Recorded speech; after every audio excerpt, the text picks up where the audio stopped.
Hi guys, welcome back with me again in this channel. So on today's tutorial, I'm gonna show you how to easily create shake and turbulence transition for your edits in CapCut. So first, just import your CapCut. I'm using 2 clips for my edit, but you can always use more. And after that, just click on a transition box, go to camera, and then select the shake to transition. Then you can just adjust the length of transition as you like.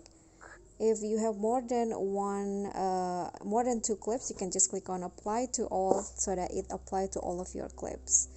And then after that, click on a second clip, go to animation. Under the in category, find the turbulence transition, this one. I'm going to adjust it for 0.6 seconds, and now you are done. So if you have more than 2 clips, just repeat the steps on every clips. Here is the final result.